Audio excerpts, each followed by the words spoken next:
അസ്സലാമു അലൈക്കും വറഹ്മത്തുള്ളാഹി വബറകാതുഹു. അഷ്ഹദു അല്ലാ ഇലാഹ ഇല്ലല്ലാഹു വഹ്ദഹു ലാ ശരീക ലഹു വഅഷ്ഹദു അന്ന മുഹമ്മദൻ അബ്ദുഹു വറസൂലുഹു. അമ്മാ ബഅദ് ഫഅഊദു ബില്ലാഹി മിനശ് ശൈത്വാനിർ റജീം. ബിസ്മില്ലാഹിർ റഹ്മാനിർ റഹീം. അൽഹംദുലില്ലാഹി റബ്ബിൽ ആലമീൻ അർറഹ്മാനിർ റഹീം മാലികി യൗമിദ്ദീൻ ഇയ്യാക നഅ്ബുദു വഇയ്യാക നസ്തഈൻ ഇഹ്ദിനസ് സിറാത്തൽ മുസ്തഖീം സിറാത്തൽ ലദീന അൻഅംത അലൈഹിം ഗൈറിൽ മഗ്ദൂബി അലൈഹിം വലദ്ദാലിൻ. പ്രിയമുള്ള സഹോദരങ്ങളെ, നമ്മുടെ പ്രിയങ്കരായ ഇമാം ഹസ്രത്ത് ഖലീഫത്തുള്ള മുനീർ അഹമ്മദ് അസീം അയ്യദഹുല്ലാഹു തആല ബിനസ്രിൽ അസീസ് 2025 മെയ് മാസം 30 നടത്തിയ ജുമുഅ ഖുതുബയുടെ പ്രസക്ത ഭാഗങ്ങളാണ് ഇന്ന് കേൾപ്പിക്കുന്നത്. Seeking knowledge and believing in the science of Allah. അറിവ് അന്വേഷിക്കലും അള്ളാഹുവിൻ്റെ ദൃഷ്ടാന്തങ്ങളിൽ വിശ്വസിക്കലും എന്ന വിഷയത്തെ ആസ്പദമാക്കി ഹസ്രത്ത് ഖലീഫത്തുള്ള തൻ്റെ പ്രഭാഷണം ആരംഭിക്കുകയുണ്ടായി. ജീവിതം വെറും താൽക്കാലികമാണ്. തീരത്ത് മെല്ലെ അണയുന്ന തിരമാലകൾ പോലെ, അല്ലെങ്കിൽ ഏതെങ്കിലും തീരരേഖയിൽ എത്തുന്ന തിരകളെ പോലെ. അത് ശാന്തമാകുന്നതിന് മുൻപ് തന്നെ അതിനെ വലിച്ചു കൊണ്ടുപോകുന്നു. വിശാലമായ മഹാസമുദ്രത്തിലേക്ക് അത് മടങ്ങിപ്പോകുന്നു. ഈ പ്രപഞ്ചം രൂപകൽപ്പന ചെയ്തിരിക്കുന്നത് അസാധാരണ നിലയിലും അത്ഭുതകരമായ വഴികളിലുമാണ്. അള്ളാഹുവിൻ്റെ സൃഷ്ടിപ്പിൻ്റെ മഹത്വത്തെക്കുറിച്ച് ചിന്തിക്കുക. നിങ്ങൾ നക്ഷത്രത്തെക്കുറിച്ച് പഠിക്കുമ്പോൾ അവയിലെ ആയിരങ്ങൾ എണ്ണാൻ കഴിയുന്നതിനും അപ്പുറമാണ്. നോക്കൂ, അവ ആകാശത്ത് തൂങ്ങിക്കിടക്കുന്നതായി കാണുന്നു. നിങ്ങൾക്ക് ചുറ്റുമുള്ള ലോകത്തെ ഒന്ന് നിരീക്ഷിക്കൂ. മനോഹരമായ ഇലകളിലെ വർണ്ണവൈചിത്രം പോലും നിങ്ങളെ അതിശയിപ്പിക്കും. ഈ കാണുന്ന എല്ലാത്തിൻ്റെയും വിശദാംശങ്ങൾ നിങ്ങളെ അള്ളാഹുവിൻ്റെ ബുദ്ധിവൈഭവത്തിലേക്ക് കൊണ്ടു ചെന്നെത്തിക്കും. എന്നാൽ ഈ സൗന്ദര്യമെല്ലാം ഉണ്ടെങ്കിലും ഈ ലോകം വെറും ഒരു ഇടനാഴി മാത്രമാണ്. നിത്യമായ ജീവിതത്തിന് മുൻപുള്ള ഒരു താൽക്കാലിക അരങ്ങ് മാത്രമാണിവ. വിശുദ്ധ ഖുർആൻ അദൃശ്യ യാഥാർത്ഥ്യങ്ങളിലുള്ള വിശ്വാസത്തെക്കുറിച്ച് പറയുന്നത് കാണുക.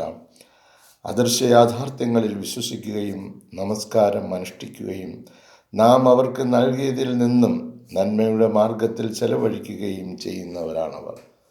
സൂറ ബഖറയിലെ 4-ാമത്തെ വചനമാണ്. ഈ വിശ്വാസം അന്ധമായ വിശ്വാസമല്ല, വെളിപാടുകളിലൂടെയും ചിന്തകളിലൂടെയും ഉറപ്പായ ഒരു സത്യമാണ്. മനുഷ്യരെന്ന നിലയിൽ നാം എപ്പോഴും പഠിച്ചുകൊണ്ടിരിക്കുന്നവരാണ്. ഈ സമ്പ്രദായം ഒരിക്കലും അവസാനിക്കുന്നതല്ല. നാം ജീവിച്ചിരിക്കുവോളം കാലം നാം നമ്മുടെ പഠനം തുടർന്നുകൊണ്ടിരിക്കുന്നതാണ്. ദിനംതോറും ജനങ്ങൾ പുതിയ കണ്ടുപിടുത്തങ്ങൾ പ്രകൃതിയെപ്പറ്റിയും സയൻസിനെ പറ്റിയും കണ്ടുപിടിച്ചു കൊണ്ടിരിക്കുകയാണ്. ഇന്നലെ നാം മനസ്സിലാക്കിയത് അതിനേക്കാൾ നല്ലത് ഇന്ന് നാം മനസ്സിലാക്കിക്കൊണ്ടിരിക്കുകയാണ്. എന്നിരിക്കെ അറിവ് അതെത്ര വിശാലമായതായാലും ശരി, അത് അപൂർണമായി നിലകൊള്ളുന്നതാണ്. സിദ്ധാന്തങ്ങൾ യാഥാർത്ഥ്യങ്ങളെ വിവരിക്കുവാൻ ശ്രമിക്കുകയാണ്. എന്നാൽ അവർക്ക് പരമമായ സത്യം പുനഃസ്ഥാപിക്കുവാൻ കഴിയില്ല. എല്ലാ അറിവുകളും കൈയാളുന്നത് അള്ളാഹു മാത്രമാണ്. സമയമാകുമ്പോൾ അത് അവൻ വെളിപ്പെടുത്തുന്നു. അതിനായി അവൻ ഒരു നിശ്ചിത സമയം നീക്കിവെച്ചിരിക്കുകയാണ്. പരിശുദ്ധ പ്രവാചകൻ മുഹമ്മദ് മുസ്തഫ സല്ലല്ലാഹു അലൈഹി വസല്ലമ പറഞ്ഞു, അറിവ് അന്വേഷിച്ച് ആരാണോ പുറപ്പെടുന്നത് അവൻ തിരിച്ചു വരുന്നത് വരെ അള്ളാഹുവിൻ്റെ മാർഗത്തിലാണ്. ഇതുകൊണ്ടർത്ഥമാക്കുന്നത് ഒരു മുസ്ലിം വിശ്വാസി എപ്പോഴും അറിവ് വർദ്ധിപ്പിക്കുവാൻ അവൻ തയ്യാറായിരിക്കേണ്ടതാണ്. അതൊരു പെൺകുട്ടിയാകട്ടെ, ഒരു സ്ത്രീയാകട്ടെ, ഒരു ആൺകുട്ടിയാകട്ടെ, അഥവാ ഒരു പുരുഷനാകട്ടെ. അവർക്ക് പ്രയോജനകരമായത് എന്താണോ അതവർ അന്വേഷിക്കട്ടെ. അവരുടെ കുടുംബത്തിന് പ്രയോജനകരമായത് അന്വേഷിക്കട്ടെ. അവരുടെ വിശ്വാസത്തിന് പ്രയോജനമായത് അന്വേഷിക്കട്ടെ. അതായത് ഇസ്ലാമിന് പ്രയോജനമായത് അന്വേഷിക്കട്ടെ. പഠിക്കുന്നതിന് വേണ്ടി തൻ്റെ വീട്ടിൽ നിന്നും പുറപ്പെടുന്ന നിമിഷം മുതൽ അത് ഇസ്ലാമിക അറിവ്, ആത്മീയ അറിവായാലും ശരി, അല്ലെങ്കിൽ സർവകലാശാല സംബന്ധിയായ അറിവാകട്ടെ, മാത്തമാറ്റിക്സ്, സയൻസ്, പ്രകൃതി പഠനം, സമുദ്ര പഠനം, ജീവജാലങ്ങളുടെ പഠനം തുടങ്ങിയവ, എല്ലാ അറിവുകളും അവരെ അള്ളാഹുവിൻ്റെ അടുക്കലേക്ക് എത്തിക്കുന്നതാണ്. അവൻ്റെ ദൃഷ്ടാന്തങ്ങൾ അവർക്ക് മനസ്സിലാകുവാൻ അവയൊക്കെ സഹായകമാണ്. അള്ളാഹുവും അവൻ്റെ ദൂതനും പരിശുദ്ധ പ്രവാചകൻ മുഹമ്മദ് മുസ്തഫ സല്ലല്ലാഹു അലൈഹി വസല്ലമയും അവരെ പഠിക്കുവാൻ പ്രോത്സാഹിപ്പിച്ചു കൊണ്ടിരിക്കുന്നു. അറിവ് അന്വേഷിക്കുവാൻ ഒരുവൻ്റെ മനസ്സിനെ പ്രവർത്തനക്ഷമമാക്കുന്നു. ഒരു പുതിയ കാര്യങ്ങൾ ഗ്രഹിക്കുവാൻ അവന് വഴി തുറക്കുന്നു. എന്നാൽ ഏറ്റവും പ്രധാനപ്പെട്ട കാര്യം എന്താണെന്ന് ചോദിച്ചാൽ, ഒരു വിശ്വാസി നല്ല അറിവ്, അവൻ സ്വായത്തമാക്കിയ നല്ല അറിവ് ഇസ്ലാമിന് സേവനം ചെയ്യുവാൻ ഉപയോഗിക്കണം. അതുപോലെ താൻ ജീവിക്കുന്ന സമൂഹത്തിന് പ്രയോജനം ചെയ്യുവാൻ ഉപയോഗിക്കണം. അവൻ മനസ്സിലാക്കിയതുകൊണ്ട് സമൂഹത്തിന് പ്രയോജനം ലഭിക്കുവാനുള്ള കാര്യങ്ങൾ ചെയ്യണം. അവൻ മറ്റുള്ളവരെ സഹായിക്കണം, അവരുടെ ജീവിതം മെച്ചപ്പെടുത്തണം, പഠിക്കുവാൻ മറ്റുള്ളവരെ പ്രേരിപ്പിക്കണം, അന്വേഷണാത്മകമായ പഠനം നടത്തണം, അവരുടെ ബൗദ്ധിക നിലവാരം ഉയരത്തക്ക നിലയിൽ പഠനം തുടരണം. ഇപ്രകാരം ചെയ്യുന്നതിലൂടെ അവർ മാനവകുലത്തെ സഹായിക്കുകയാണ് ചെയ്യുന്നത്. അതിനേക്കാൾ പ്രധാന കാര്യം അവൻ അള്ളാഹുവിൻ്റെ മതത്തെ സഹായിക്കുകയാണ് ചെയ്യുന്നത്. അറിവിലൂടെ പ്രയോജനം നേടുക. മനസ്സിൽ സൂക്ഷിക്കുക, ഒരു വ്യക്തി എല്ലായ്പ്പോഴും അറിവ് അന്വേഷിച്ചു കൊണ്ടിരിക്കണം. ജനനം മുതൽ മരണം വരെയും അത് തുടരണം. പുതുതായി കാര്യങ്ങൾ ഗ്രഹിക്കുന്നതിനായി നിരന്തരം ദൃഢതരമായ അന്വേഷണം തുടരേണ്ടതാണ്. പ്രഥമമായി നാം സ്വയം പുരോഗതി നേടുക, അതിലൂടെ ഏറ്റവും നല്ല മനുഷ്യനായി തീരുക. അള്ളാഹുവിൻ്റെ ദൃഷ്ടാന്തങ്ങളെ അംഗീകരിക്കുക. പ്രസ്തുത ദൃഷ്ടാന്തങ്ങൾ നമ്മെ വലയം ചെയ്തു നിൽക്കുന്നു. നാം ഇത് സംബന്ധമായി ചിന്തിക്കുമ്പോൾ ഇത് നമ്മെ ഓർമ്മപ്പെടുത്തുന്നത് സത്യം കണ്ടെത്തുവാനുള്ള ഈ യാത്ര അവൻ്റെ ജീവിതകാലം അവസാനിക്കുന്നതോടെ വിരാമമാകുന്നു. എന്നാൽ യഥാർത്ഥ സത്യം അള്ളാഹുവിൽ മാത്രമാണ് നിലകൊള്ളുന്നത്. ഒരു വ്യക്തി, ഒരു അന്വേഷകൻ ഒരു പക്ഷേ കണ്ടുപിടുത്തങ്ങൾ നടത്തിയേക്കാം, അല്ലെങ്കിൽ സിദ്ധാന്തങ്ങൾ സമർപ്പിക്കാം. എന്നാൽ ക്രമേണ പ്രസ്തുത സിദ്ധാന്തം തകർന്നടിയാം. തൽസ്ഥാനത്ത് മറ്റുള്ളവർ പുതിയത് സ്ഥാപിക്കാം. ഒരിക്കലും തകരാത്തതായി നിൽക്കുന്നത് അള്ളാഹുവിൽ നിന്ന് വരുന്നതും മാത്രമാണ്. സത്യമായിട്ടുള്ളത് അള്ളാഹു മാത്രമാണ്. സത്യം അറിയുന്നവനും അവൻ മാത്രമാണ്. സത്യം വെളിപ്പെടുത്തുവാനും അവന് മാത്രമേ സാധിക്കുകയുള്ളൂ. ഇത് സംഭവിക്കുന്നതോ ദൈവിക വെളിപാടുകളിലൂടെയും. അവൻ്റെ അടയാളങ്ങൾ ഗ്രഹിക്കുവാനും പഠിക്കുവാനും ഗവേഷണം നടത്തുവാനും വിശകലനം ചെയ്യുവാനുമുള്ള ഒരു മനസ്സ് അവൻ അള്ളാഹു നമുക്ക് പ്രദാനം ചെയ്തിരിക്കുന്നു. ഉദാഹരണമായി സമുദ്രങ്ങളുടെ ആഴങ്ങൾ തന്നെ എടുക്കാം. ഇതിലെ കൂടുതൽ ഭാഗങ്ങളും പര്യവേക്ഷണം നടത്തപ്പെടാതെ കിടക്കുകയാണ്. മാനവ വീക്ഷണത്തിനപ്പുറത്ത് അത്ഭുതകരമായി അത് മറഞ്ഞു കിടക്കുന്നു. അതുപോലെ തന്നെ നമ്മുടെ ഇന്ദ്രിയങ്ങൾ പരിമിതങ്ങളാണ്. അദൃശ്യ ലോകത്തിനെ ഗ്രഹിക്കുവാൻ കഴിയാത്ത വിധം വിശുദ്ധ ഖുർആൻ നമ്മെ ഓർമ്മപ്പെടുത്തുന്നു.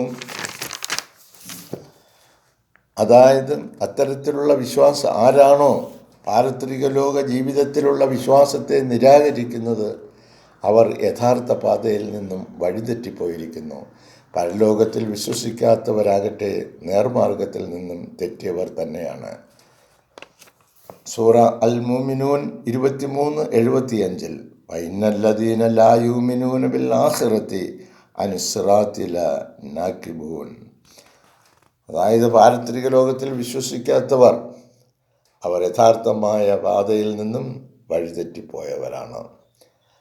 തീർച്ചയായും നാം മനസ്സിലാക്കിയിരിക്കണം, ഈ ലോകം എന്ന് പറയുന്നത് അത് കാണപ്പെടുന്നത് പോലെ കട്ടിയായതല്ല. ആകാശം പ്രത്യക്ഷമാകുന്നത് വിശാലമായ ഒരു തട്ട് പോലെയാണ്. എന്നാൽ അത് നമുക്ക് കാണാവുന്നതിനും അപ്പുറത്താണ്. ആയിരക്കണക്കിന് താരസമൂഹങ്ങളുണ്ട്. ഒരിക്കൽ ശാസ്ത്രജ്ഞന്മാർ വിശ്വസിച്ചിരുന്നത് പദാർത്ഥത്തിൻ്റെ ഏറ്റവും ചെറിയ ഏകകം ആറ്റം എന്നാണ്. എന്നാൽ അവർ കണ്ടുപിടിച്ചു അണുവിനേക്കാൾ ആറ്റത്തിനേക്കാൾ ചെറിയ അംശങ്ങളുണ്ടെന്ന്. സമയം പോലും തനിയെ നിൽക്കാത്തതാണ്. നമ്മുടെ ഭൂമിയിലെ നിലനിൽപ്പിൻ്റെ പരിധിയെ അടിസ്ഥാനമാക്കി രൂപപ്പെടുത്തിയതാണ് ഈ കണ്ടുപിടുത്തങ്ങൾ. നമ്മെ വിശ്വാസത്തിൽ നിന്നും അകറ്റിക്കളയുന്നവയല്ല, മറിച്ച് അവ വിശ്വാസത്തിലേക്ക് നമ്മെ കൂടുതൽ അടുപ്പിച്ച് നിർത്തുകയാണ് ചെയ്യുന്നത്. യഥാർത്ഥമായ വിശ്വാസം ഇസ്ലാമിലൂടെ അള്ളാഹു സമ്പൂർണ്ണമാക്കിയ വിശ്വാസം തന്നെയാണ്. ഊർജം ദ്രവ്യമായി മാറുന്നത് പോലെ പ്രകാശം നമുക്ക് കാണാവുന്നതിനും അപ്പുറത്തേക്ക് ചലിക്കുന്നു.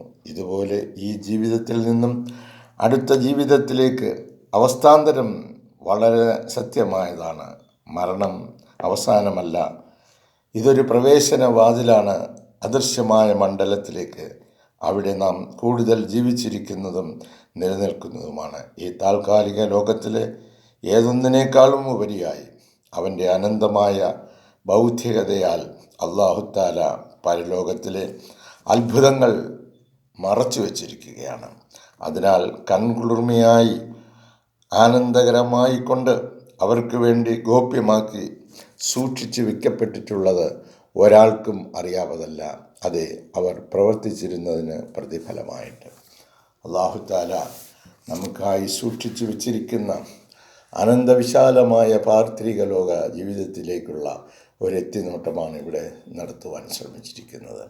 തീർച്ചയായിട്ടും നൈമിഷികമായ പാരത്രിക ലോക ജീവിതവുമായി താരതമ്യം ചെയ്യുമ്പോൾ വെറും നൈമിഷികമായ ഒരു ജീവിതമാണ് ഭൂമിയിലുള്ളത്. ഇവിടം വിട്ടിട്ട് നിതാന്ത ജാഗ്രതയോടെയുള്ള വളരെ വലിയ സൗഭാഗ്യങ്ങളടങ്ങിയ പാരത്രിക ലോക കാഴ്ചകൾക്കായി അല്ലാഹുത്താല നമ്മെ കൂട്ടിക്കൊണ്ടു പോകുന്നതിന് നാം ഓരോരുത്തരും പരിശുദ്ധ ഖുർആൻ്റെയും റസൂൽ സല്ലല്ലാഹു അലൈഹി വസല്ലം തിരുമേനിയുടെയും ഈ അധ്യാപനങ്ങളെ വേണ്ട വിധം മനസ്സിലാക്കി വിദ്യ കരസ്ഥമാക്കി അറിവ് നേടി അറിവിനായി ജീവിതം സമർപ്പിക്കുക. അപ്പോൾ നമുക്ക് കൂടുതൽ കാര്യങ്ങൾ മനസ്സിലാകുന്നതാണ്. അങ്ങനെ നമ്മൾ അറിവ് തേടിയുള്ള ഈ ജീവിതയാത്ര ജനനം മുതൽ മരണം വരെ തുടർന്നാൽ ഒടുവിൽ നമുക്ക് മനസ്സിലാവും നമ്മുടെ അറിവ് വളരെ വളരെ വളരെ പരിമിതങ്ങളാണ്. അല്ലാഹു തആല വിശുദ്ധ ഖുർആനിൽ പറഞ്ഞതുപോലെ വമാ ഊതീതും മിനൽ ഇൽമി ഇല്ലാ ഖലീല, നിങ്ങൾക്ക് തന്നിരിക്കുന്ന അറിവ് വളരെ പരിമിതമായതാണ്. അങ്ങനെ വിശാലമായ അറിവിലേക്ക് നമ്മെ കൊണ്ടുപോകുന്ന ജഗന്നിയന്താവിൻ്റെ അള്ളാഹുവിൻ്റെ പ്രത്യേകമായ സഹായ അനുഗ്രഹങ്ങൾ നേടുന്നതിനായി നിങ്ങൾ അവൻ്റെ കൽപ്പനകൾ അനുസരിച്ച് ജീവിക്കുവാൻ ശ്രമിക്കുക. എല്ലാവർക്കും എല്ലാവിധ അനുഗ്രഹങ്ങൾക്കുമായി വെള്ളിയാഴ്ച പ്രാർത്ഥിക്കുന്നു. എല്ലാവർക്കും നന്മ ആശംസിച്ചുകൊണ്ട് ഈ വാക്കുകൾ ഇവിടെ അവസാനിപ്പിക്കട്ടെ. ജസാക്കുമുല്ലാഹ് അഹ്സനൽ ജസാ. അസ്സലാമു അലൈക്കും വറഹ്മത്തുള്ളാഹി വബറകാതുഹു.